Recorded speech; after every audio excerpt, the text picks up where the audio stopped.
اللهم اجعل في قلبي نورا۔ سلطنت سلجوقیہ کے دارالحکومت مرو میں سالار اوریزی کی کامیابی کی دعائیں تو ہوتی ہی رہتی تھیں، لیکن سلطان کے محل میں مایوسی بھی پیدا ہونے لگی تھی۔ محاصرے کو 8 مہینے گزر چلے تھے اور وسم کوہ سے اموات کی جو اطلاعیں آتی رہتی تھیں وہ حوصلہ شکن تھیں۔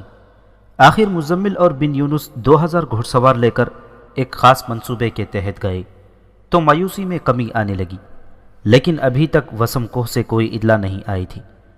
سلطان برقیارق اور اس کے دونوں بھائی محمد اور سنجر صبح اٹھے تو سب سے پہلے یہ پوچھتے کہ وسم کوہ سے کوئی قاصد آیا ہے یا نہیں۔ آخر ایک روز قاصد آ گیا اور وہ بازو لہرا لہرا کر اعلان کرتا چلا آ رہا تھا کہ وسم کوہ کا قلعہ فتح کر لیا گیا ہے اور باطنیوں کا نام و نشان مٹ گیا ہے۔ سلطان تک خبر نہیں پہنچی تھی کہ یہ جنگل کی آگ کی طرح سارے شہر میں پھیل گئی۔ شہر میں جشن کا سا سما ہو گیا تھا، اور جب یہ خبر سلطان کے محل میں پہنچی تو وہاں بھی خوشیاں ناچنے لگیں۔ شیمونہ اور اس کی ماں میمونہ بھی دوڑی دوڑی سلطان برقیارق تک گئیں۔ سلطان کے محل میں شیمونہ کو خصوصی حیثیت حاصل ہو گئی تھی۔ میں وہاں خود جاؤں گا، سلطان برقیارق نے کہا۔ ان مجاہدین کو خراج تحسین پیش کرنے کے لیے میں خود وہاں جاؤں گا۔ یہ فتح کوئی معمولی فتح نہیں۔ میں بھی ساتھ جاؤں گی سلطان محترم۔ شیمونہ جو پاس ہی بیٹھی ہوئی تھی بولی، میں حسن بن صباح کے پیروکاروں کی لاشیں اور ان کی ہڈیاں دیکھنا چاہتی ہوں۔ شیمونہ دراصل مزمل آفندی کے لیے پریشان تھی۔ مزمل اور شیمونہ نے عہد کر رکھا تھا کہ پہلے حسن بن صباح کا بیڑا غرق کریں گے اور اس کے بعد شادی کریں گے۔ مزمل نے ایک فتح حاصل کر لی تھی۔ سلطان برقیارق نے شیمونہ کو اجازت دے دی کہ وہ اس کے ساتھ جا سکتی ہے۔ جس وقت سالار اوریزی کا لشکر اور وہ گھڑ سوار لشکر جسے مزمل آفندی لے کر گیا تھا وسم کوہ کے باہر باطنیوں کو گھیرے میں لے چکے تھے تو ایسی گھمسان کی لڑائی ہوئی تھی کہ کسی کو کسی کا ہوش نہ رہا تھا۔ اس قیامت خیزی میں 3 باطنی لڑائی سے نکل گئے، تینوں زخمی تھے۔ انہوں نے قلعہ علمود کا رخ کر لیا۔ وہ حسن بن صباح کو بتانا چاہتے تھے کہ ان کے ساتھ کیا ہوا ہے۔ حسن بن صباح تو جیسے قلعہ وسم کوہ کو بھول ہی گیا تھا۔ وہ کبھی پوچھ لیتا تھا کہ وسم کوہ کا محاصرہ ٹوٹا کہ نہیں۔ اسے ہر بار اچھی خبر سنائی جاتی تھی کہ محاصرہ ٹوٹا بھی نہیں اور کامیاب بھی نہیں ہوا، اور مسلمانوں کے لشکر کا جانی نقصان مسلسل ہوتا چلا جا رہا ہے۔ یہ محاصرہ کامیاب نہیں ہوگا، حسن بن صباح ہر بار یہی کہتا تھا۔ ایک دن یہ تینوں زخمی قلعہ علمود پہنچ گئے اور انہیں فوراً حسن بن صباح کے کمرے میں بھیج دیا گیا۔ انہوں نے کہا، یا امام، ہم دھوکے میں مارے گئے ہیں۔ انہوں نے تفصیل سے سنایا کہ ان کے ساتھ کیا دھوکہ ہوا ہے، اور وہ سلجوقی فوج کی گھڑ سوار کمک کو اپنی فوج سمجھ بیٹھے تھے اور سلجوقیوں کی باتوں میں آ گئے۔ یا شیخ الجبل، ایک مشیر نے کہا، اگر ہم پہلے ہی محاصرے پر حملہ کر دیتے تو آج یہ خبر نہ سننا پڑتی۔ اب بھی کچھ نہیں گیا، ہمیں اسی وقت کوچ کر جانا چاہیے اور ہم قلعہ چھڑوا لیں گے۔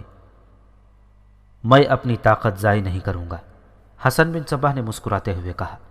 ہمارے پاس ایسی فوج ہے ہی نہیں جس سے ہم حملہ کریں، نہ میں ایسی فوج بناؤں گا۔ ہمارا ہر آدمی لڑ سکتا ہے، لیکن ہم فوج کی طرح نہیں لڑیں گے۔ ہمارے ہر فدائی کے پاس ایک خنجر یا ایک چھری ہونی چاہیے، اس سے زیادہ کی کوئی ضرورت نہیں۔ ہمارے پاس ابھی 14 قلعے ہیں، یہ کافی ہیں۔ سلجوقی سالار نے مجھے بھی دھوکہ دیا تھا کہ وہ قلعہ ملاذ خان کی طرف پیش قدمی کر رہا ہے، لیکن میں نے توجہ نہیں دی اور نہ کبھی توجہ دوں گا۔ تو کیا ہم اس نقصان کو برداشت کر لیں یا امام؟ ایک اور مشیر نے پوچھا۔ ضروری نہیں کہ ہم ایک قلعے کے بدلے قلعہ ہی لیں گے، حسن بن صباح نے کہا۔ ہم اس قلعے کی پوری قیمت سلجوقیوں سے وصول کریں گے، اور وسم کوہ میں ہمارا جو مال و دولت گیا ہے وہ بھی ہم پورا کر لیں گے۔ اب میری بات غور سے سن لو اور اسی وقت اس پر عمل شروع ہو جائے۔ اب اپنے گروہ رے اور شاہدر والی شاہراہ پر بھیج دو۔ وسم کوہ کی قیمت مسلمان قافلوں سے وصول کرو، اور وہ جس خزانے پر قابض ہو گئے ہیں اس سے دگنا خزانہ ان سے پورا کرو۔ ان شہروں کے اندر کسی امیر کبیر تاجر یا جاگیردار کے گھر ڈاکہ ڈالنا پڑے تو یہ کام بھی کر گزرو۔ مسلمانوں کی قتل و غارت اور تیز کر دو۔ حسن بن صبح کے دماغ کو اس کے وہ مشیر اور مصاحب بھی نہیں سمجھ سکتے تھے جو ہر وقت اس کے ساتھ رہتے تھے۔ وہ بڑائی نہیں ہنکا کرتا تھا اور کوئی بات غصے کی حالت میں بلا سوچے سمجھے زبان پر نہیں لاتا تھا۔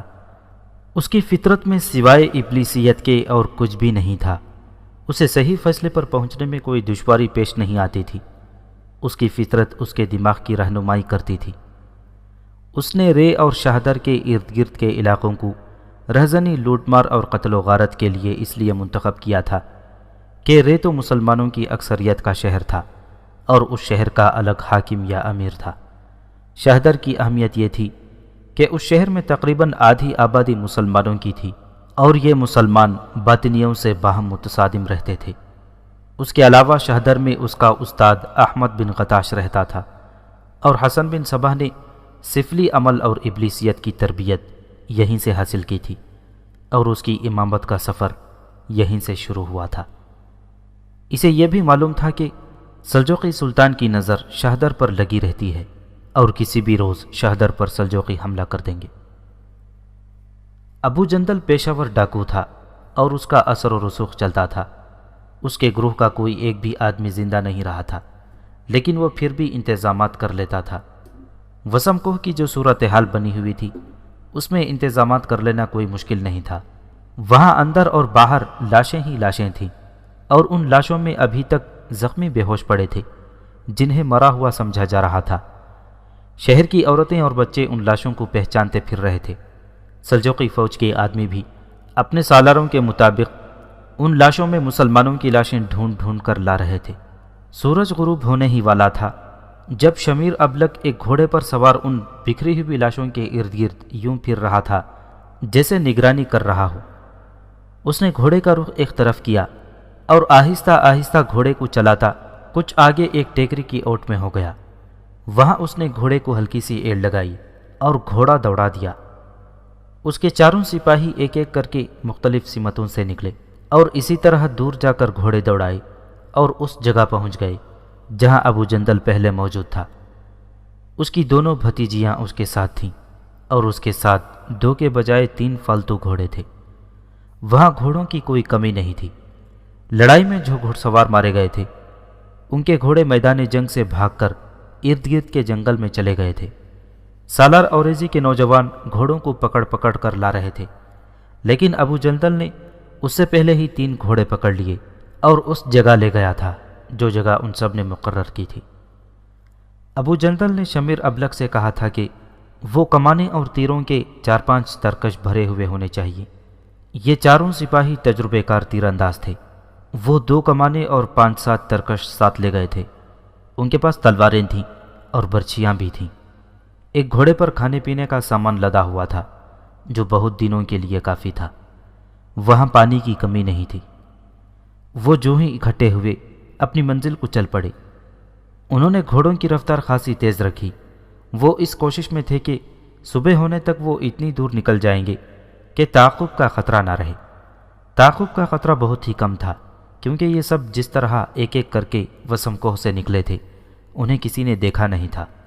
وہ جب اکٹھے ہوئے تھے تو ان پر شام نے اپنا دھندلا پردہ ڈال دیا تھا جو بڑی تیزی سے رات کی تاریکی جیسا سپا ہو گیا تھا۔ ان کے پاس 3-4 مشعلیں بھی تھیں جو انہوں نے جلائی نہیں کیونکہ مشعلوں کے شعلے دور سے ان کی نشاندہی کر سکتے تھے۔ ان مشعلوں کی ضرورت منزل پر پیش آنی تھی۔ شمیر ابلک راستے میں ابو جندل نے کہا، اگر تمہیں میری نیت پر شک ہے تو میری تلوار اپنے پاس رکھ لو۔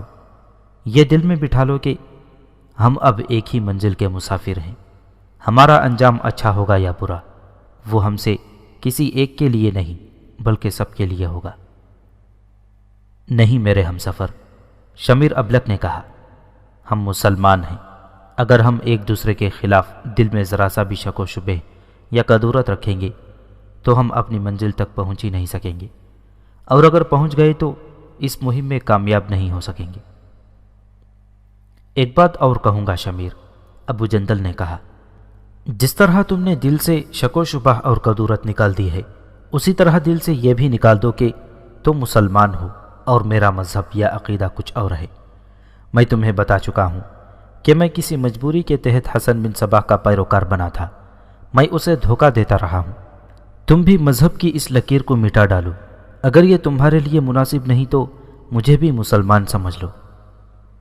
ہاں ابو جندل، شمیر ابلک نے کہا، یہ میرے لیے مشکل ہے کہ مذہب کی لکیر کو مٹا ڈالوں۔ اس سے زیادہ بہتر یہ ہے کہ میں تمہیں مسلمان سمجھوں اور تم بھی اپنے آپ کو دلی طور پر مسلمان سمجھتے رہو۔ اپنے آپ کو فریب نہ دو شمیر، ابو جندل نے کہا۔ تم نے شاید ابھی محسوس نہیں کیا کہ تم اب نام کے مسلمان رہ گئے ہو۔ دل پر جب زر و جواہرات کا اور خوبصورت عورت کا قبضہ ہو جاتا ہے تو دل میں مذہب پرانے زخم کی نشان کی طرح باقی رہ جاتا ہے۔ اب اپنے آپ کو یہ دھوکہ نہ دو کہ تم وہ مسلمان رہ گئے ہو جو وسم کوہ کی روانگی سے پہلے ہوا کرتے تھے۔ میں نے تمہیں اس رات کو بھی کہا تھا جب ہم پہلے ملے تھے کہ حسن بن صباح نے جو جنت بنائی ہے وہ عارضی ہے۔ یہ شخص مر جائے گا تو آہستہ آہستہ اس کی جنت بھی اجڑ جائے گی، اور وہ جنت جس کا وعدہ تمہیں خدا نے دیا ہے وہ آسمانوں میں ہے، اور معلوم نہیں کہ ہے بھی یا نہیں۔ جنت وہی ہوتی ہے جو انسان اپنے ہاتھوں بناتا ہے۔ میں تمہاری زندگی کو جنت کا نمونہ بنا دوں گا۔ شمیر ابلک لشکری تھا، یا اسے مجاہد کہہ لیں، عالم دین نہیں تھا کہ یہ فلسفہ سمجھ سکتا کہ انسان مال اور مذہب میں سے ایک ہی چیز کا پجاری ہو سکتا ہے۔ مسلمان کے لیے مالدار ہونا گناہ نہیں، بلکہ دل میں مال و دولت کا لالچ رکھنا ایسی گمراہی ہے کہ انسان صراط مستقیم سے ہٹ جاتا ہے۔ وہ اپنے مذہب کو بھی دل میں زندہ رکھنا چاہتا تھا، لیکن یہ حقیقت قبول نہیں کر رہا تھا کہ دل میں جب زور و جواہرات کی چمک آ جاتی ہے تو اس دل میں سے دین کی شمع بجھ جایا کرتی ہے۔ شمیر ابلک مسرور اور مطمئن چلا جا رہا تھا، فاصلے کم ہو رہے تھے اور رات گزرتی جا رہی تھی۔ صبح طلوع ہوئی تو دنیا ہی بدلی ہوئی تھی۔ ہرا بھرا جنگل اور سرسبز ٹیکریاں دور پیچھے رہ گئی تھیں، اور وہ ایسے علاقے میں داخل ہو گئے تھے جہاں دیواروں کی طرح چھوٹی بڑی پہاڑیاں اور چٹانیں کھڑی تھیں۔ ان کا رنگ کہیں سلیٹی، کہیں مٹیالہ اور کہیں سیاہی مائل تھا۔ ان کی شکلیں بھی عجیب و غریب تھیں۔ ابو جندل اس علاقے سے واقف تھا اور اس میں سے گزرنے کا راستہ بھی جانتا تھا۔ شمیر ابلک اور اس کے سپاہیوں کے لیے یہ علاقہ اور اس کے خد و خال ڈراؤنے سے تھے۔ کہیں کہیں ایک آدھ درخت کھڑا نظر آتا تھا، ورنہ وہاں گھاس کی پتی بھی نظر نہیں آتی تھی۔ یہ تو جنات اور بدروحوں کا دیس معلوم ہوتا ہے، شمیر ابلک نے ابو جندل سے کہا۔ میں نے ایسا بھدا اور ڈراؤنا علاقہ پہلے کبھی نہیں دیکھا تھا۔ ہاں شمیر، ابو جندل نے کہا، لوگوں میں یہی مشہور ہے کہ اس علاقے میں بدروہیں اور چڑیلیں اور جنات رہتے ہیں۔ معلوم نہیں یہ کہاں تک سچ ہے، لیکن اس کے اندر زہریلی چیزیں رہتی ہیں۔ اب ہمیں کچھ دیر آرام کر لینا چاہیے، تعاقب کا خطرہ ختم ہو گیا ہے۔ یہ سارا علاقہ پتھریلا تھا۔ اس کے اندر جا کر ابو جندل نے ایک جگہ دیکھی جو ذرا ہموار تھی اور وہاں پتھر بھی کم تھے۔ وہاں دو درخت بھی تھے جن کی صرف شاخیں تھیں، پتا ایک بھی نہیں تھا۔ انہوں نے گھوڑے ان دو درختوں کے ساتھ باندھ دیے اور الگ ہٹ کر بیٹھ گئے۔ رات بھر کے جاگے ہوئے مسافر زمین پر لیٹ گئے اور کچھ ہی دیر بعد گہری نیند سو گئے۔ اچانک ایک گھوڑا بڑی زور سے ہنہنایا اور تمام گھوڑے اس طرح ہنہنانے لگے جیسے کوئی بہت بڑا خطرہ آ پڑا ہو۔ ان کے سوار جاگ اٹھے اور دیکھا کہ گھوڑے رسیاں توڑانے کی کوشش کر رہے تھے، اور ان کی اچھل کود سے پتہ چلتا تھا کہ انہوں نے کچھ دیکھ لیا ہے۔ وہ سب دوڑ کر گئے اور دیکھا 10-12 قدم دور ایک سیاہ کالا ناگ آہستہ آہستہ رینگتا جا رہا تھا۔ سانپ کو دیکھ کر ہر جانور اسی طرح ڈر جاتا اور بھاگ اٹھتا ہے۔ بعض گھوڑے تو سانپ کو دیکھ کر چلتے چلتے رک جاتے ہیں اور اس طرح کانپنے لگتے ہیں کہ ابھی گر پڑیں گے۔ ابو جندل نے ایک کمان اٹھائی اور اس میں تیر ڈالا۔ سانپ پر تیر چلایا، لیکن تیر اس کے قریب لگا۔ سانپ کو بھاگ جانا چاہیے تھا، لیکن وہ رک گیا اور اس نے پھن پھیلا دیا اور پھنکارنے لگا۔ اس سے اس کے غصے کا اظہار ہوتا تھا۔ ایک سپاہی نے ابو جندل کے ہاتھ سے کمان لے لی اور اس میں تیر ڈال کر چلایا تو سانپ کے پھن کے پار ہو گیا۔ سانپ کچھ دیر لوٹ پوٹ ہوتا رہا اور پھر بے حس و حرکت ہو گیا۔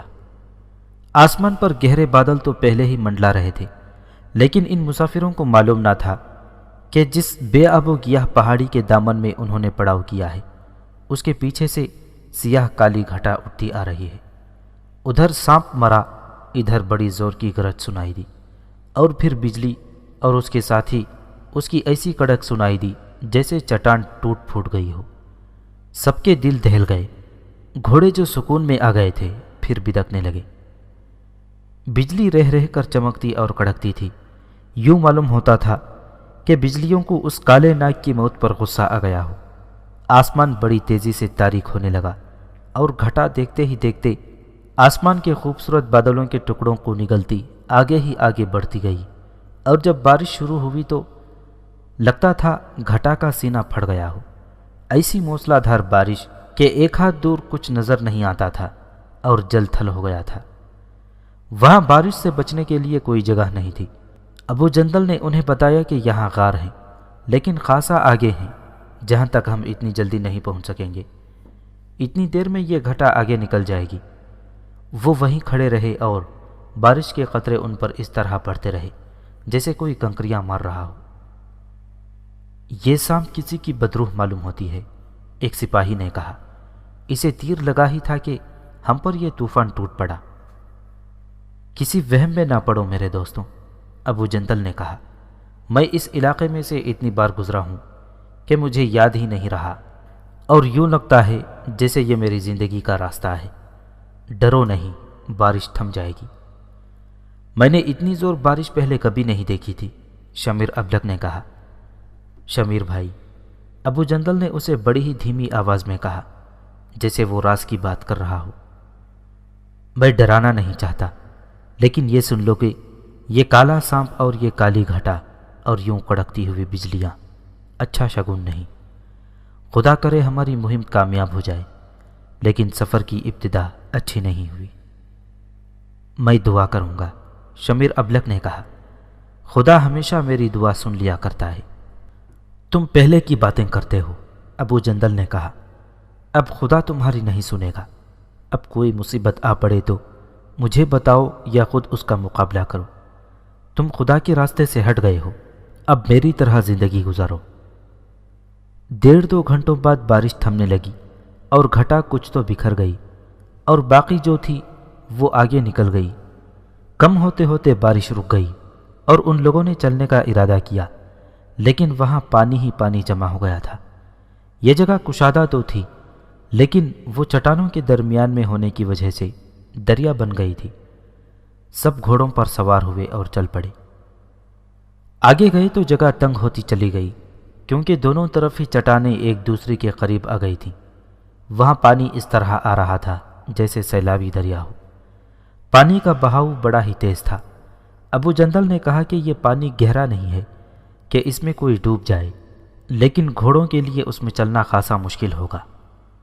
گھوڑے یوں تو آگے بڑھتے جا رہے تھے، پانی کا زور زیادہ ہی ہوتا جا رہا تھا، اور نظر ایسے ہی آتا تھا کہ گھوڑے آگے نہیں جا سکیں گے۔ لیکن پانی کم ہونے لگا اور آگے جگہ بھی ذرا کھلی سی آ گئی، جس سے پانی پھیل گیا اور گھوڑے نکل گئے۔ یہ پتھریلا اور چٹانی علاقہ ختم ہونے میں ہی نہیں آ رہا تھا۔ چٹانوں کے درمیان چلتے چلتے آدھا دن گزر گیا، اور آگے جا کر ان 2 چٹانی پہاڑیوں میں جن کے درمیان وہ جا رہے تھے راستہ ہی نہ رہا، کیونکہ دونوں پہاڑیاں آگے جا کر مل گئی تھیں۔ ابو جندل اس راستے سے واقف تھا، وہ آگے آگے جا رہا تھا۔ اس نے اپنا گھوڑا دائیں طرف کر لیا اور پہاڑی کے دامن میں چلا گیا۔ وہاں کوئی راستہ نہیں تھا، لیکن گھوڑے پہاڑی چڑھ سکتے تھے۔ ابو جندل کا گھوڑا پہاڑی چڑھنے لگا، لیکن سیدھا اوپر جانے کے بجائے پہلو کے ساتھ ساتھ چڑھ رہا تھا۔ باقی گھوڑے اس کے پیچھے پیچھے قطار میں جا رہے تھے۔ شمیر ابلک اور اس کے سپاہیوں کے لیے یہ کوئی مشکل کام نہیں تھا۔ وہ فوج کے آدمی تھے اور فوجی گھڑ سواری کی مہارت رکھتے تھے، لیکن ایسی گھڑ سواری انہوں نے کم ہی کبھی کی تھی۔ پہاڑی پتھریلی تھی اور گھوڑوں کے پاؤں پھسلتے تھے۔ اوپر جاتے جاتے وہ ایسی جگہ پہنچ گئے جہاں گھوڑا بمشکل پاؤں رکھ سکتا تھا۔ یہ اس پہاڑی کا ایک حصہ تھا جو اس کے سامنے تھا۔ یوں لگتا تھا جیسے بہت اونچی دیوار ہے اور گھوڑے اس دیوار پر جا رہے ہوں۔ یا اس طرح جیسے بازیگر رسے یا تار پر چلا کرتے ہیں۔ کسی گھوڑے کا پاؤں ذرا سا پھسل جاتا تو دائیں یا بائیں سوار سمیت لڑکتا ہوا دور نیچے جا پہنچتا اور سوار کی ہڈی پسلی ایک ہو جاتی۔ زیادہ مشکل دونوں لڑکیوں کو پیش آ رہی تھی۔ انہوں نے گھوڑ سواری تو کئی بار کی تھی، لیکن وہ اتنی ماہر نہیں تھی۔ دائیں بائیں مت دیکھو، ابو جندل نے آگے چلتے ہوئے بلند آواز سے کہا۔ یہ سمجھو کہ گھوڑے میدان میں چلے جا رہے ہیں، ورنہ ڈر سے کانپتے کانپتے گھوڑوں سے گر پڑو گے۔ یوں لگتا تھا جیسے سوار نہیں بلکہ گھوڑے ڈر رہے ہوں۔ وہ تو پھونک پھونک کر قدم رکھتے تھے اور ان کے جسموں کی حرکت بتا رہی تھی کہ گرنے سے ڈر رہے ہیں اور شاید آگے جانے سے انکار ہی کر دیں۔ کسی کا گھوڑا رک جائے تو لگام کو جھٹکا نہ دینا۔ ابو جندل نے ایک اور اعلان کیا، ایسا نہ ہو کہ گھوڑا بدک کر اپنے پاؤں دائیں یا بائیں رکھ دے۔ آخر اس پہاڑی کی یہ چوٹی ذرا چوڑی ہونے لگی، لیکن اب بھی ہموار نہیں تھی، اس لیے گھوڑوں کے پاؤں پھسلتے تھے۔ آگے جا کر یہ چوٹی زیادہ چوڑی ہو گئی اور اب گھوڑے دوسری پہاڑی پر چڑھ رہے تھے۔ خطرناک حصہ ختم ہو گیا تھا اور اب جہاں گھوڑے چل رہے تھے یہ خاصی چوڑی جگہ تھی، اور یہ پچھلا پہاڑ تھا جس کے اوپر جا کر آگے نیچے اترنا تھا۔ یہ قافلہ پہاڑی کی چوٹی پر پہنچ گیا اور ابو جندل نے گھوڑا روک لیا۔ وہاں اوپر اتنی لمبی اور چوڑی جگہ تھی کہ سبھی گھوڑے پہلو با پہلو کھڑے ہو گئے۔ نیچے دیکھا تو بڑا ہی خوبصورت منظر آیا۔ ہرا بھرا جنگل تھا، درختوں کی چوٹیاں نظر آ رہی تھیں اور اودے اودے بادل منڈلا رہے تھے۔ مغرب کی طرف سورج کچھ نیچے چلا گیا تھا اور اس کی کرنیں درختوں پر پڑتی تھیں تو بارش کے قطرے چمکتے تھے۔ کسی آبادی کا دور دور تک نشان نہ تھا۔ اس خوبصورت منظر کے دائیں بائیں ذرا اونچی پہاڑیاں تھیں، لیکن بہت ہی دور دور ان پر بھی سبزہ اور درخت تھے۔ سبحان اللہ، شمیر ابلک نے بے ساختہ کہا، یہ تو جنت کا ایک حصہ معلوم ہوتا ہے۔ اللہ نے اس خطے کو کیسا حسن بخشا ہے۔ اللہ کا دیا ہوا یہ حسن بڑا ہی خطرناک ہے شمیر بھائی، ابو جندل نے کہا۔ یہاں سے دیکھنے سے تو یہ جنت کا ٹکڑا ہی لگتا ہے اور یہ کوسوں دور تک پھیلا ہوا ہے، لیکن اس میں وہ شیر پایا جاتا ہے جس پر لمبی لمبی دھاریاں ہوتی ہیں۔ اس میں بھیڑیے بھی ہوتے ہیں جو اکیلے دکیلے نہیں بلکہ 8-8 10-10 کے گروہوں میں حملہ کرتے ہیں۔ یہاں اپنی برچیاں اور تلواریں تیار رکھنا۔ اس خطے کے اندر کوئی آبادی نہیں، آبادیاں بہت دور ہیں۔ یہاں کبھی کوئی شکاری بھی نہیں آیا، اس لیے شیروں کی تعداد بڑھتی جاتی ہے، کم نہیں ہوتی۔ پہاڑی سے اترنا چڑھنے سے زیادہ خطرناک لگتا تھا۔ گھوڑے آخر اتر گئے اور اس خوبصورت خطے میں داخل ہو گئے۔ ہر طرف پانی ہی پانی تھا۔ سورج غروب ہونے کے لیے افق تک پہنچنے ہی والا تھا اور ان لوگوں نے دن بھر کچھ کھایا پیا نہیں تھا۔ وہاں کوئی خشک جگہ نظر آتی نہیں تھی، لیکن ابو جندل ان علاقوں سے واقف تھا، اس لیے وہ ذرا سا بھی پریشان نہیں لگتا تھا۔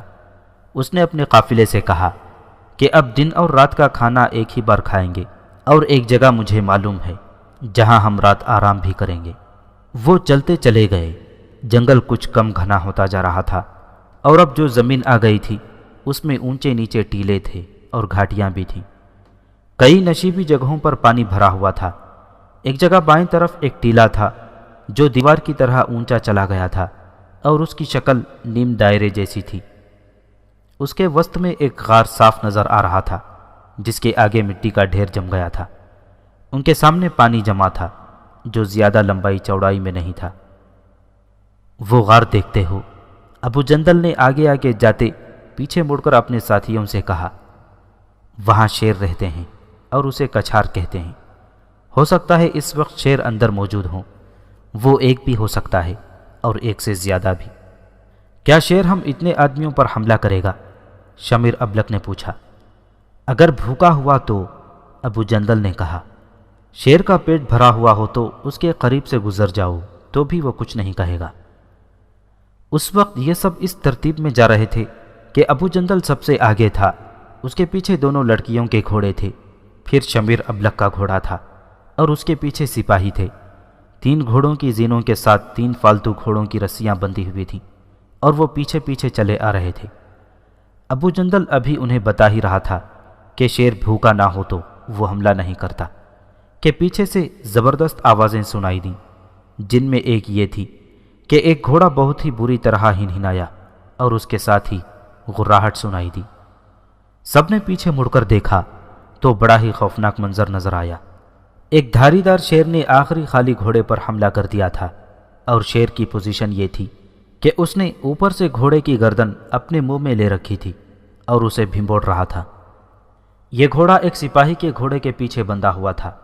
سپاہی کا گھوڑا ڈر کر دوڑ پڑا، لیکن شیر نے اس کے ساتھ بندھے ہوئے گھوڑے کو بڑی مضبوطی سے دانتوں میں جکڑ رکھا تھا۔ شمیر ابلک نے نہایت پھرتی سے اپنا گھوڑا پیچھے موڑا اور ایڑ لگا دی۔ سپاہیوں کے ہاتھوں میں برچیاں تھیں۔ شمیر ابلک نے سپاہی کے ہاتھ سے برچی چھین لی اور شیر کے قریب سے گزرتے ہوئے برچی پوری طاقت سے ماری، جو شیر کی پیٹھ میں اتر گئی۔ گھوڑے کی گردن سے شیر کے دانت اکھڑ گئے اور شیر پیٹھ کے بل گر پڑا۔ شمیر ابلک نے آگے جا کر گھوڑا روکا اور پیچھے کو مڑا۔ شیر ایک ہی برچی کے وار سے نہیں مرا کرتا، زخمی ہو کر وہ آخری وار کیا کرتا ہے۔ شیر برچی کا زخم کھا کر پیٹھ کے بل گرا اور تیزی سے اٹھا۔ شمیر ابلک نے برچی اس کی پیٹھ سے نکال لی تھی۔ شیر زخمی حالت میں بہت ہی خطرناک ہوتا ہے۔ شیر نے شمیر ابلک کو اپنی طرف آتے دیکھا تو اس پر جھپٹنے کے لیے دوڑا، لیکن اپنے گھوڑے کو موڑ کر اس کے قریب پہنچ چکا تھا۔ اس نے شیر کو پھر برچھی ماری، جو اس کی گردن میں اتر گئی۔ ادھر سے شمیر ابلک نے گھوڑے کو ایڑ لگائی اور شیر کے قریب سے گزرتے اسے برچھی ماری۔ اس وقت شیر پہلو کے بل ہو گیا تھا۔ شمیر ابلک کی برچھی اس کے پہلو میں داخل ہو گئی۔ شمیر ابلک نے برچھی کھینچ لی اور آگے جا کر گھوڑا پھر موڑا، لیکن اتنے میں دوسرے سپاہیوں نے برچیوں سے شیر کو بے بس کر دیا اور شیر اٹھ نہ سکا۔ جس گھوڑے پر شیر نے حملہ کیا تھا وہ ٹھیک حالت میں معلوم نہیں ہوتا تھا۔ وہ زخمی بھی ہو گیا تھا اور خوفزدہ اتنا کہ بھاگنے کے لیے رسی توڑوانے کی کوشش کر رہا تھا۔ ابو جندل نے آ کر اس کی رسی کھول دی۔ گھوڑا اتنا ڈرا ہوا تھا کہ ایک طرف سرپٹ دوڑ پڑا۔ گھوڑوں کے متعلق تو تم سب کچھ ضرور جانتے ہوگے، ابو جندل نے کہا، لیکن تم شاید دیکھ ہی نہیں سکے تھے کہ یہ گھوڑا اب ہمارے کام کا نہیں رہا۔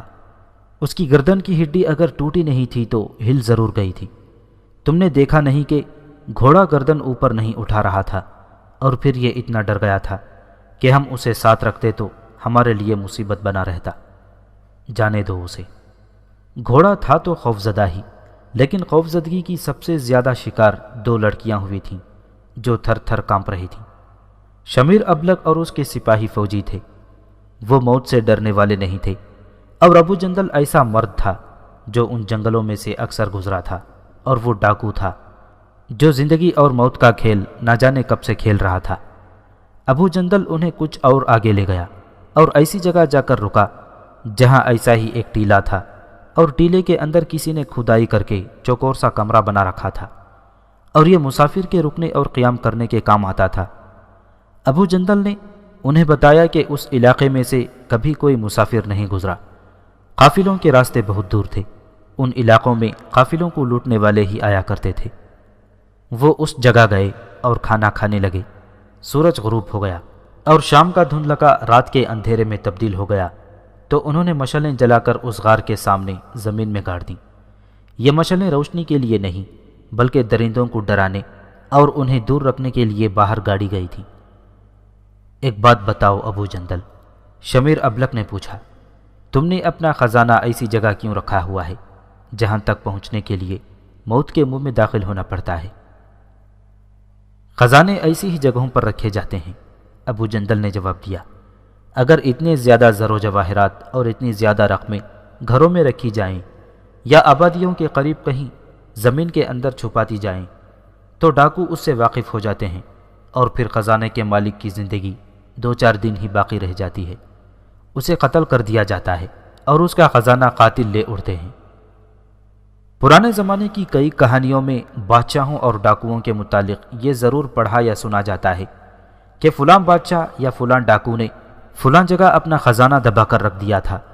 ان کہانیوں سے پتہ چلتا ہے کہ خزانے ایسی جگہوں پر لے جا کر چھپائے جاتے تھے جہاں تک پہنچنا بعض اوقات ناممکن ہو جاتا تھا۔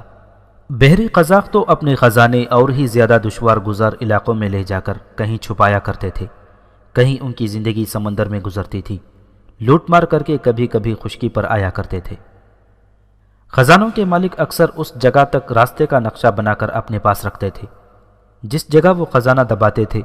بعض اوقات مالک مر جاتا اور نقشہ کسی اور کے ہاتھ چڑھ جاتا تو وہ اس خزانے تک پہنچنے کی کوشش کرتا تھا۔ ایسے مدفون خزانوں کے متعلق پراسرار کہانیاں بھی سنائی جاتی تھیں جو غلط معلوم نہیں ہوتی۔ عام طور پر کہانیوں سے یہ پتہ چلتا ہے کہ مالک خود یا اس کے بعد کوئی اور خزانہ نکالنے گئے تو وہاں ان پر ایسی مصیبت نازل ہوئی کہ وہ مارے گئے یا آپس میں لڑ پڑے اور انہوں نے ایک دوسرے کو ختم کر دیا۔ ان کہانیوں کو فرضی اور افسانوی سمجھا جاتا رہا ہے اور ان میں اکثر افسانوی ہی ہوا کرتی ہیں، لیکن ابو جندل اور شمیر ابلک کی کہانی کو تاریخ میں جو مقام ملا ہے اس سے صاف ظاہر ہوتا ہے کہ کم از کم یہ ایک سچی کہانی ہے۔ اسے حسن بن صباح کے دور کی ایک اہم واردات بنا کر غالباً اس لیے تاریخ میں شامل کیا ہے کہ لوگ سمجھ سکیں کہ مال و دولت اور عورت کی چکا چوند اچھے بھلے مرد مومن کو کن رفتوں سے گرا کر پستیوں میں غائب کر دیتی ہے۔ رات وہاں گزار کر صبح وہ چل پڑے اور آدھا دن گزر جانے کے بعد ایک سیلابی ندی نے ان کا راستہ روک لیا۔ ابو جندل نے انہیں بتایا کہ وہ ایسے وقت یہاں پہنچے ہیں جب ندی میں سیلاب آیا ہوا ہے، ورنہ یہ ندی تو بڑی خوبصورت اور پیاری ہے۔ اس کا پانی شفاف اور کم گہرا ہوتا ہے جس میں سے گھوڑے تو کیا آدمی بھی آسانی سے گزر جاتے ہیں۔ یہ کہہ کر ابو جندل نے اپنا گھوڑا ندی میں ڈال دیا۔ یہ فوج کا گھوڑا تھا جو سیلاب سے لڑتا جھگڑتا پار چلا گیا۔ اس کے پیچھے باقی گھوڑوں نے بھی ندی پار کر لی۔ ندی اتنی گہری ہو گئی تھی کہ چند قدم گھوڑوں کو اس میں تیرنا پڑا تھا۔ پار جا کر شمیر ابلک نے اپنا گھوڑا ابو جندل کے ساتھ کر لیا۔ شمیر بھائی، ابو جندل نے کہا، مجھے ان جنگلوں میں گھومنے پھرنے اور ان میں سے راستے بنانے کا اور پھر قافلے لوٹ کر انہی جنگلوں میں غائب ہو جانے کا اتنا زیادہ تجربہ ہے کہ میں ہوا میں خطرے کی بو سونگھ لیا کرتا ہوں۔ میں انہی جنگلوں میں سے نہ جانے کتنی بار گزرا ہوں۔ ان خطروں سے میں ہمیشہ آگاہ رہا ہوں، لیکن یوں نہیں ہوا جیسے اب ہو رہا ہے۔ نہ کبھی کسی بدروح نے میرا راستہ روکا تھا، نہ کبھی شیر نے حملہ کیا تھا۔ میں یہاں ناگ بھی دیکھتا رہا ہوں اور شیر بھی اور بھیڑیے بھی، لیکن میں یہاں سے ہر بار زندہ گزر گیا ہوں۔ یہ پہلا موقع ہے کہ سفر کی ابتدا ہی ایک بہت بڑے شگون سے ہوئی ہے۔ پھر ایک شیر نے ہم پر حملہ کیا اور پھر معصوم سی ندی نے ہمارا راستہ روکنے کی کوشش کی۔ تو پھر کیا کرنا چاہیے؟ کیا ہمیں واپس چلے جانا چاہیے یا ان خطروں سے بڑھتے ہی چلے جائیں؟ میں نے تمہیں پہلے بتایا ہے کہ میں پیشہ ور قزاق ہوں، ابو جندل نے کہا۔ پیشہ ور قزاقوں کے اپنے عقیدے اور اپنے وہم ہوتے ہیں۔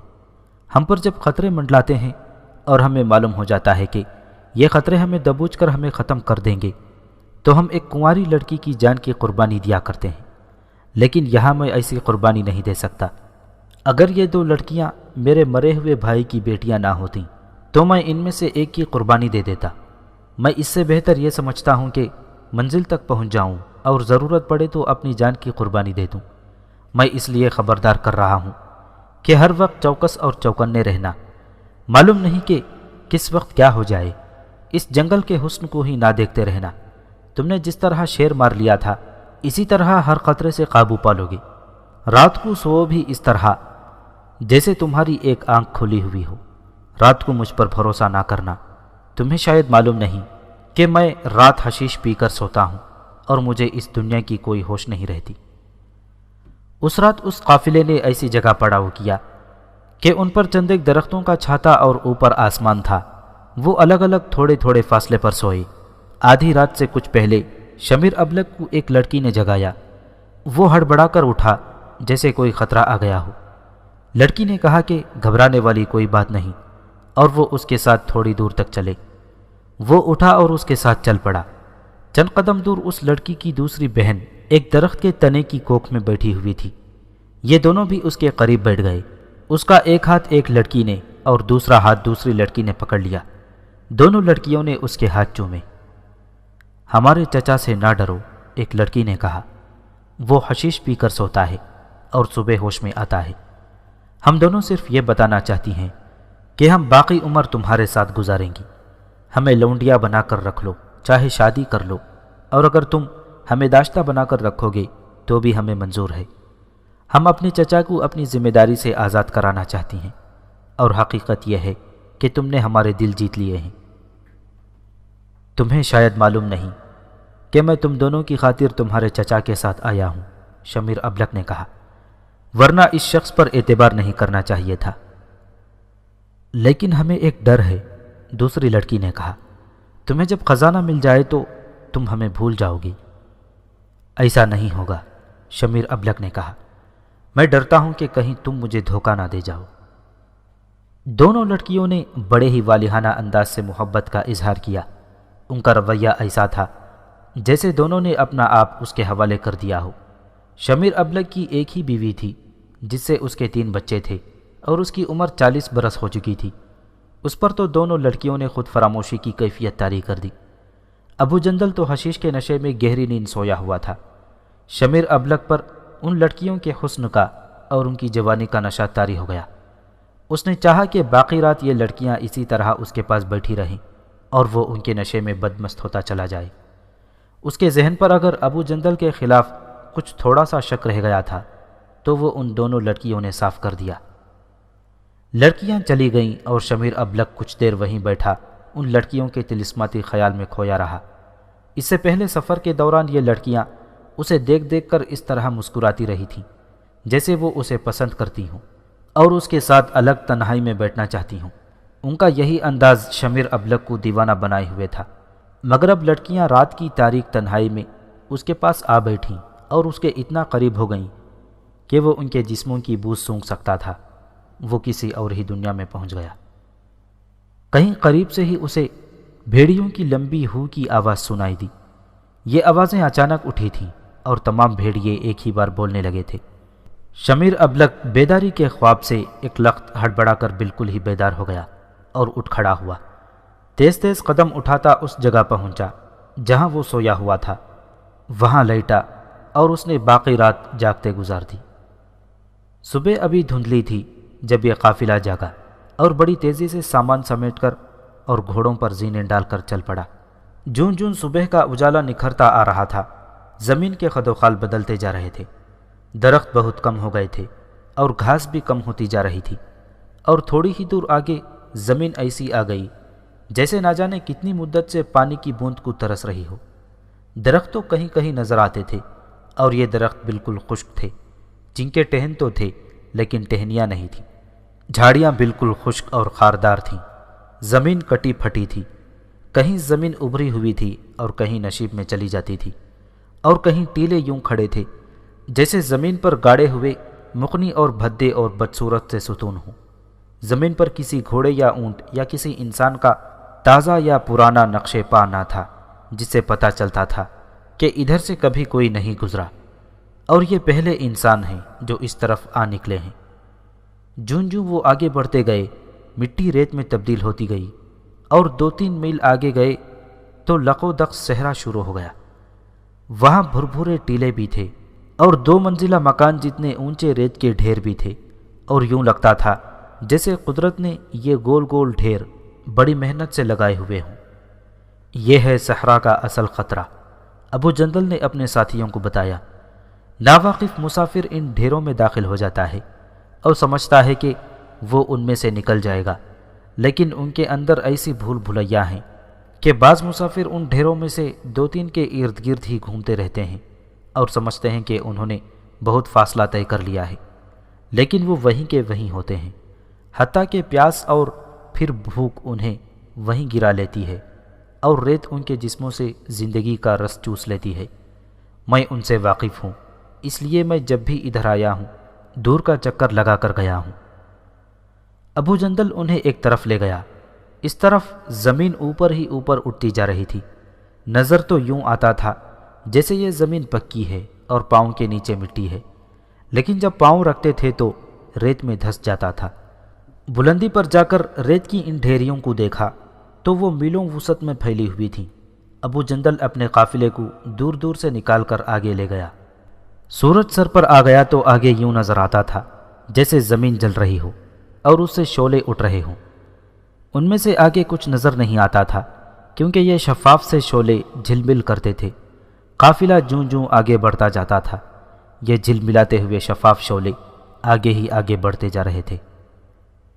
پیاس ایک قدرتی امر تھا۔ ابو جندل نے پچھلے پڑاؤ سے روانگی سے پہلے ہی پانی کا ذخیرہ چھوٹے چھوٹے مشکیزوں میں بھر لیا تھا۔ ہر گھوڑے کے ساتھ ایک مشکیزہ بندھا ہوا تھا۔ سب نے پانی پیا اور چلتے چلے گئے۔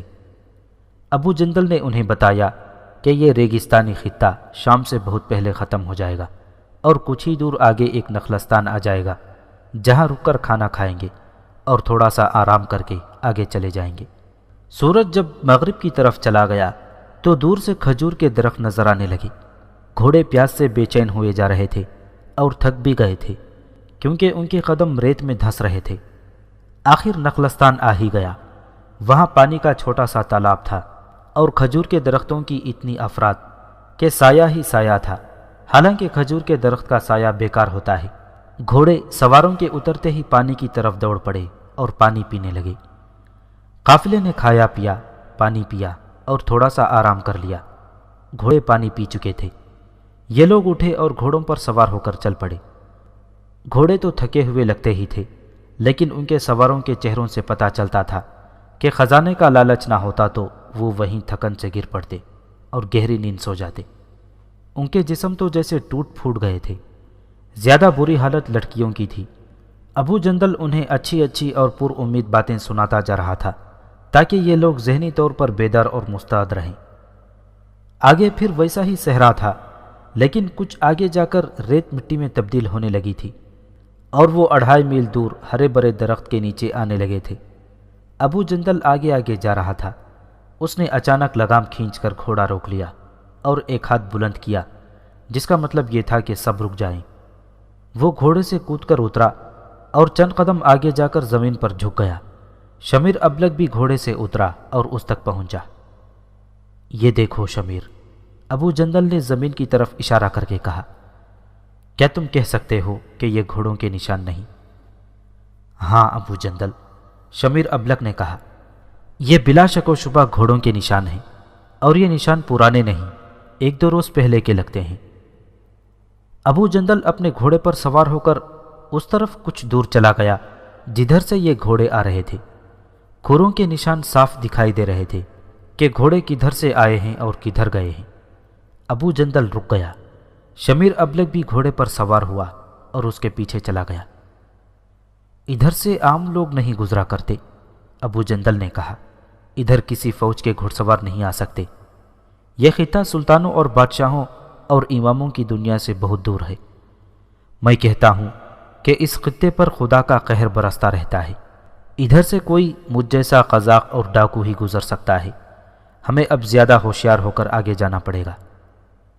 وہ قافلے کے باقی افراد کو لے کر آگے چل پڑے اور سورج ابھی غروب نہیں ہوا تھا۔ وہ پھر ہرے بھرے خطے میں داخل ہو گئے۔ ابو جندل اور شمیر ابلک راستے میں زمین پر دیکھتے آئے تھے کہ قدموں کے اور نشان بھی ملیں گے۔ نشان ملے تھے، لیکن وہ دوسری طرف چلے گئے تھے۔ انہوں نے اس سرسبز جگہ پر رات کو پڑاؤ کیا۔ زمین خشک تھی اور گھاس بڑی ملائم اور نرم تھی۔ ابو جندل نے سپاہیوں سے کہا کہ وہ چاروں رات کو اس طرح پہرا دیں کہ ایک آدمی پہرے پر کھڑا رہے اور دوسرے باری باری پہرا دیں۔ اس نے یہ بھی کہا کہ جو بھی پہرے پر کھڑا ہو اس کے پاس کمان اور ترکش ضرور ہونے چاہیے۔ ابو جندل خطرہ محسوس کر رہا تھا، جس کی نشاندہی گھوڑوں کے ان قدموں کے نشانوں نے کی تھی جو اس نے دیکھے تھے۔ کھانے کے بعد وہ کچھ دیر باتیں کرتے رہے اور جب سونے لگے تو ایک سپاہی پہرے پر کھڑا ہو گیا۔ اس نے ایک جگہ کھڑا ہی رہنا نہیں تھا۔ انہوں نے ایسی جگہ کا انتخاب کیا تھا جہاں آمنے سامنے 2 ہری بھری ٹیکریاں تھیں اور ایک ٹیکری آگے تھی۔ پہرے والے سپاہی کو بتایا گیا تھا کہ وہ اپنے پہرے کے دوران ان ٹیکریوں کے پیچھے بھی جائے اور اوپر جا کر بھی دیکھے اور پوری طرح بیدار رہے۔ چاروں سپاہیوں نے باری باری رات بھر گھوم پھر کر پہرا دیا اور صبح کا اجالا آہستہ آہستہ نکھرنے لگا۔ آخری سپاہی جو پہرے پر تھا وہ ایک ٹیکری کے پیچھے تھا۔ اسے غالباً معلوم تھا کہ اس کے ساتھی دیر سے جاگیں گے، اس لیے اس نے پہرے پر ہی رہنا بہتر سمجھا۔ اسے ٹیکری کے اس طرف جدھر اس کے ساتھی سوئے ہوئے تھے کچھ آوازیں اور آہٹیں سی سنائی دیں۔ وہ سمجھا کہ اس کے ساتھی جاگ اٹھے ہیں۔ وہ آہستہ آہستہ چلتا ٹیکری کے اس سرے پر آیا جہاں ٹیکری ختم ہوتی تھی۔ وہاں 2 چوڑے تنوں والے درخت تھے۔ اس نے جب اپنے ساتھیوں کی طرف دیکھا تو وہاں کوئی اور ہی منظر نظر آیا۔ 8 آدمی تھے جنہوں نے منہ اور سر سیاہ پگڑیوں میں لپیٹ رکھے تھے۔ انہوں نے لمبے جبے پہن رکھے تھے جو ان کے گھٹنوں تک چلے گئے تھے۔ 8 گھوڑے کچھ دور کھڑے گھاس کھا رہے تھے۔ 2 آدمیوں نے دونوں لڑکیوں کو پکڑ رکھا تھا اور باقی آدمیوں نے تلواریں ہاتھوں میں لے رکھی تھیں، اور ہر ایک نے تلوار کی نوک ایک آدمی کی شہرک پر رکھی ہوئی تھی۔ صاف پتہ چلتا تھا کہ یہ کوئی ڈاکو تھے جنہوں نے اس قافلے کو نیند میں دبوچ لیا تھا اور انہیں ہتھیار اٹھانے کی مہلت نہیں دی تھی۔ وہ لڑکیوں کو لے جانا چاہتے تھے جس میں کوئی شک ہی نہیں تھا۔ وہ ابو جندل اور شمیر ابلک سے کچھ پوچھ رہے تھے۔ لڑکیاں ان دونوں آدمیوں کی گرفت میں تڑپ رہی تھیں۔ پہرے والے سپاہی نے اپنی کمان میں ایک تیر ڈالا۔ فاصلہ 20-22 گز ہوگا۔ اس نے تیر کھینچ کر جو چھوڑا تو وہ ایک آدمی کی گردن میں اتر گیا۔ اس آدمی نے ایک لڑکی کو پکڑ رکھا تھا۔ اس نے فوراً لڑکی کو چھوڑا اور اپنی گردن پر دونوں ہاتھ رکھے۔ سپاہی نے بڑی تیزی سے کمان میں دوسرا تیر ڈالا اور جس آدمی نے دوسری لڑکی کو پکڑا ہوا تھا اس کو شست میں لے کر تیر چھوڑ دیا۔ اس کا نشانہ بے خطا تھا۔ تیر اپنے شکار کے گال کے ایک طرف لگا اور دوسری طرف باہر ہو گیا۔ اس نے بھی لڑکی کو چھوڑا اور اپنے منہ پر ہاتھ رکھ لیے۔ سپاہی نے اسی تیزی سے تیسرا اور چوتھا تیر چلایا اور اس کا ایک تیر بھی خالی نہ گیا۔ ڈاکوؤں میں ہڑبونک بپا ہو گئی۔ انہیں یہ تو پتہ ہی نہیں چل رہا تھا کہ تیر کس طرف سے آ رہے ہیں۔ ان کی ہڑبونک سے قافلے والوں کو ہتھیار اٹھانے کا موقع مل گیا۔ ادھر سے سپاہی تیر اندازی کر رہا تھا۔ اس نے 4 آدمیوں کو مار لیا۔ 3 ڈاکو بچ گئے تھے۔ انہوں نے جب دیکھا کہ ابو جندل، شمیر ابلک اور باقی 3 سپاہیوں نے تلواریں اور برچیاں اٹھا لیں تو وہ تینوں بہت تیزی سے دوڑ پڑے۔ ان کا تعاقب کیا گیا لیکن وہ کود کر گھوڑوں پر سوار ہوئے اور ایل لگا دی۔ گھوڑے ہوا سے باتیں کرنے لگے۔ اس طرح ڈاکو اپنے 5 ساتھیوں کی لاشیں اور 5 گھوڑے چھوڑ کر بھاگ نکلے۔ میرے دوستوں، ابو جندل نے کہا، ہم اپنی منزل کے قریب پہنچ گئے ہیں، لیکن معلوم ہوتا ہے کہ کوئی اور بھی ہماری منزل کے قریب آ گیا ہے۔ میں بتا نہیں سکتا کہ کب کیا ہوگا، لیکن ڈرنے کی بھی کوئی ضرورت نہیں، البتہ پوری طرح ہوشیار اور بیدار رہنے کی ضرورت ہے۔ ہر وقت ہتھیار پاس ہونا چاہیے اور ایک ہاتھ اپنے ہتھیار پر رکھو تو خطرے کی صورت میں بچ سکو گے۔ اور تم دونوں لڑکیاں سن لو، تم کسی سلطان شہزادے کے حرم کی لڑکیاں نہیں ہو جن کا کام صرف یہ ہوتا ہے کہ اپنے آقا کو خوش رکھیں۔ تم میری بھتیجیاں ہو۔ اپنے باپ کو یاد کرو، وہ بڑا جری اور جابر مرد تھا۔ تم تیغ زنی جانتی ہو۔ اگر کوئی خطرہ آ پڑا تو مردوں کی طرح لڑنا ہے، عورتوں کی طرح ڈرنا نہیں۔ یہ تو ہم نیند میں پکڑی گئی تھی، ایک لڑکی نے کہا۔ میں نیند سے ہڑبڑا کر اٹھی تو ایک آدمی نے میرے بازو پیٹ پیچھے جکڑ لیے تھے۔ اگر ہم دونوں بیدار ہوتی اور ہم پر ڈاکو حملہ کرتے تو پھر تم دیکھتے کہ ہم کیا کر سکتی ہیں۔ ابو جندل نے انہیں کہا کہ فوراً کوچ کرو تاکہ ہم شام سے پہلے پہلے منزل پر پہنچ جائیں۔ سورج غروب ہونے میں ابھی 2-2.5 گھنٹے باقی تھے جب وہ اس خطے پر پہنچ گئے جو ان کی منزل تھی۔ وہ بھی بے آب و گیاہ خطہ تھا۔ وہ ویسا ہی تھا جیسا یہ لوگ پہلے ایک جگہ دیکھ آئے تھے۔ سلوں والی گہری سلیٹی رنگ کی چٹانیں تھیں اور کچھ اونچی پہاڑیاں بھی تھیں اور پتھریلی ٹیکریاں بھی تھیں، لیکن وہاں گھاس کی ایک پتی بھی نظر نہیں آتی تھی۔ یوں لگتا تھا جیسے ان چٹانوں اور پہاڑوں سے آگ کی طرح سورج کی تپش خارج ہو رہی ہو۔ ہوا بہت تیز چل رہی تھی جو تیز ہی ہوتی چلی جا رہی تھی۔ یہ جب سلوں والی چٹانوں سے ٹکرا کر گزرتی تھی تو ہلکی ہلکی چیخیں سنائی دیتی تھیں جو انسانی چیخوں جیسی تھیں۔ کبھی تو یوں لگتا تھا جیسے عورتیں اور بچے ان پہاڑوں کے اندر کہیں کسی مصیبت میں پڑے ہوئے ہوں اور چیخ چلا رہے ہیں۔ یہ خطہ بھی بدروحوں کا مسکن لگتا تھا۔ یہ سارا ماحول دل پر گھبراہٹ اور خوف کا تاثر پیدا کرتا تھا، لیکن ابو جندل کا چہرہ پرسکون تھا اور اس کا انداز ایسا جیسے وہ یہاں ذرا سا بھی اجنبیت محسوس نہ کر رہا ہو۔ اب ذرا ہوشیار رہنا شمیر ابلک، ابو جندل نے کہا۔ ہمیں ادھر ادھر گھوم پھر کر اور اچھی طرح دیکھ بھال کر کے اندر جانا چاہیے تھا، لیکن اتنا وقت نہیں۔ رات آ گئی تو مشلوں کے باوجود ہمارا کام مشکل ہو جائے گا۔ میں تم سب کو سیدھا اندر لے جا رہا ہوں، اب جو ہوتا ہے ہوتا رہے، مقابلہ کریں گے۔ بات ذرا صاف کرو ابو جندل، شمیر ابلک نے کہا۔ وہ خطرہ ہے کیسا جو تم محسوس کر رہے ہو؟ مجھے الفاظ میں بتا دو تاکہ میں اس کے مطابق خود بھی تیار رہوں اور اپنے ان سپاہی ساتھیوں کو بھی تیار رکھوں۔ آسمان سے کوئی آفت نہیں گرے گی، ابو جندل نے کہا، یہ خطرہ انسانوں کا ہی ہوگا۔ وہ جو 3 آدمی زندہ نکل گئے تھے وہ کہیں دور نہیں چلے گئے ہیں، یہیں کہیں ہوں گے اور وہ یہاں آ سکتے ہیں۔ آنے دو، شمیر ابلک نے کہا، آنے دو انہیں، اب ہم سوئے ہوئے نہیں ہوں گے، چلو آگے۔ ابو جندل آگے آگے تھا، وہ چٹانوں کی بھول بھلائیوں میں داخل ہو گیا۔ باقی سب پیچھے ایک قطار میں جا رہے تھے۔ اب ان کے پاس فالتو گھوڑے ساتھ تھے، وہ ڈاکوؤں کے گھوڑے بھی اپنے ساتھ لے آئے تھے۔ ابو جندل کبھی دائیں مڑتا کبھی بائیں مڑتا، اور یہ لوگ بھول ہی گئے کہ وہ کدھر سے آئے ہیں اور کتنے موڑ مڑ چکے ہیں۔ صرف ابو جندل راستے سے واقف تھا اور اسے یہ بھی معلوم تھا کہ واپس کس طرح آنا ہے۔ وہاں اندر چھوٹی بڑی بے شمار چٹانیں تھیں، ان کے ساتھ اونچی پہاڑی تھی، ہوا کی چیخیں اور بلند ہو گئی تھیں۔ آخر جگہ ایسی آ گئی کہ دائیں طرف اونچی پہاڑی تھی اور اس کے دامن سے ذرا ہٹ کر لمبی چٹان تھی، اور ان کے درمیان گھوڑے گزارنے کے لیے کچھ جگہ تھی۔ 50-60 گز آگے یہ چٹان پہاڑی کے دامن سے مل جاتی تھی، اور وہاں ایک بڑی بلند چٹان نے راستہ روک لیا تھا۔ ابو جندل آگے ہی آگے بڑھتا گیا اور وہاں تک پہنچ گیا جہاں راستہ بند ہو جاتا تھا۔ وہ گھوڑے سے اترا اور سب کو اترنے کے لیے کہا، اور یہ بھی کہ گھوڑے کہیں چھوڑ دیں۔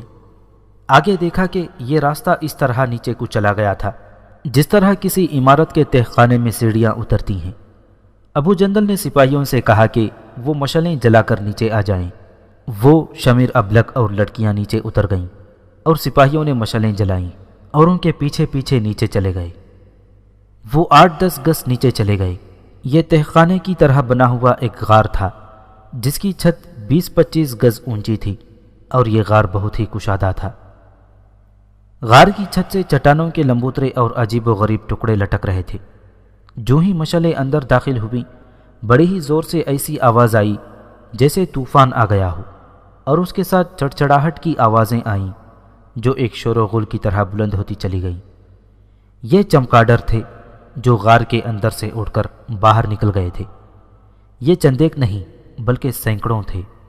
ابو جندل نے بلند آواز سے اپنے ساتھیوں سے کہا کہ یہ چمگادڑیں ہیں، ان سے ڈرے نہیں۔ اس غار کے فرش پر بھی چٹانیں تھیں جن کی اونچائی 2 گز یا 3 گز تھی۔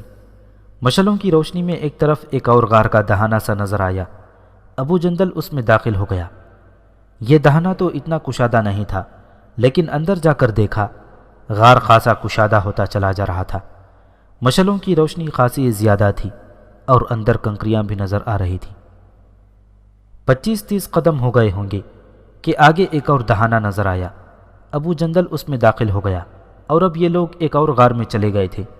ابو جندل نے کہا کہ مشلیں آگے لاؤ۔ مشلیں آگے گئیں تو سب نے دیکھا کہ وہاں 3 بکس رکھے ہوئے تھے جو لکڑی کے بنے ہوئے تھے، اور ان پر لوہے کی مضبوط پتریاں چڑھی ہوئی تھیں۔ یہ لو شمیر بھائی، ابو جندل نے کہا، یہ ہے میرے باپ کی اور میری کمائی۔ یہ خزانہ اب صرف میرا نہیں، ہم سب کا ہے۔ اس نے سپاہیوں سے کہا، مشلیں لڑکیوں کو دے دو اور یہ بکس اٹھاؤ۔ سپاہی آگے بڑھ گئے، ایک بکس کو اٹھانے لگے تو شمیر ابلک نے کان کھڑے کر لیے اور ابو جندل سے کہا کہ اسے باہر قدموں کی آہٹ سنائی دی۔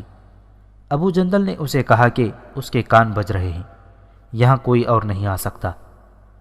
ابو جندل ابھی یہ بات کہہ ہی رہا تھا کہ غار میں آواز آئی، ان صندوقوں سے پیچھے ہٹ جاؤ۔ سب نے چونک کر ادھر دیکھا۔ ایک آدمی جس نے منہ اور چہرے کالے رنگ کی پگڑی میں لپیٹ رکھا تھا، ہاتھ میں تلوار لیے کھڑا تھا۔ سب نے تلواریں نکال لیں۔ دیکھتے ہی دیکھتے غار میں 10-12 آدمی آ گئے۔ ان سب کے سر اور چہرے کالی پکڑیوں میں لپٹے ہوئے تھے، سب کے ہاتھوں میں تلواریں تھیں۔ سب پیچھے کھڑے رہو دوستوں۔ ابو جندل نے آگے بڑھ کر ان ڈاکوؤں سے کہا تم زندہ ان صندوقوں تک نہیں پہنچ سکو گے، اور جب تک ہم زندہ ہیں ان صندوقوں کو ہاتھ تک نہیں لگا سکو گے۔ ابو جندل، کالی پگڑی والے ایک آدمی نے کہا، تم بھی ہم میں سے ہو اور ہم تمہیں جانتے ہیں۔ ہم نہیں چاہتے کہ تم ہمارے ہاتھوں مرو۔ یہ صندوق اور دونوں لڑکیاں یہیں چھوڑ جاؤ اور خود کو اور اپنے ساتھیوں کو زندہ لے جاؤ۔ اوہ، یہ تم ہو؟ ابو جندل نے اس آدمی کو پہچانتے ہوئے کہا، میرا خیال تھا کہ تم سب مارے گئے ہو یا کسی اور طرف نکل گئے ہو۔ نہ تم ہمارے ہاتھوں مرو، نہ ہم تمہارے ہاتھوں مرنا چاہتے ہیں۔ ان صندوقوں میں جو کچھ ہے، آؤ برابر برابر بانٹ لیتے ہیں۔ یہ مال اس کا ہے جس کے پاس طاقت ہے، کالی پگڑی والے نے کہا۔ ہم تمہیں باتوں کا وقت نہیں دیں گے، ہم سارا مال لے جانے آئے ہیں۔ ابو جندل نے شمیر ابلک کو اشارہ کیا اور اس کے ساتھ ہی ان دونوں نے اور چاروں سپاہیوں نے اور لڑکیوں نے بھی ڈاکوؤں پر حملہ کر دیا۔ ڈاکو تیار تھے، وہ تو لڑنے اور مرنے آئے تھے۔ پھر اس غار میں تلواریں ٹکرانے کی آوازیں آتی رہیں، زخمی گرتے رہے، خون بہتا رہا، مشعلیں زمین پر پڑی جل رہی تھیں۔ 2-3 زخمی جلتی ہوئی مشعلوں پر گرے اور ان کے کپڑوں کو آگ لگ گئی۔ وہ اٹھ کر ادھر ادھر دوڑے اور آگ بجھانے کی کوشش کرنے لگے، لیکن ناکام رہے۔ وہ پہلے ہی زخمی تھے، پھر کپڑے جل کر ان کے جسموں کو جلانے لگے تو وہ جلدی ہی بے ہوش ہو کر گر پڑے۔ اتنے میں 3-4 اور زخمی مشعلوں پر گرے اور اسی انجام کو پہنچے۔ لڑنے والے لڑتے لڑتے مشعلوں پر آئے تو ان کے کپڑوں کو بھی آگ لگ گئی۔ غار میں اگر کسی کو فتح حاصل ہوئی تو وہ آگ کو ہوئی تھی۔ اندر آگ کے شعلے تھے اور غار دھوئیں سے بھر گیا تھا۔ کچھ تو تلواروں کے زخموں سے مر گئے اور جو زخموں سے نہ مرے انہیں مشعلوں کی آگ نے مار ڈالا، اور تھوڑی ہی دیر بعد غار میں صرف شعلوں کی ہلکی ہلکی آواز آ رہی تھی۔ قافلوں سے لوٹا ہوا خزانہ موت کے ہاتھ آیا۔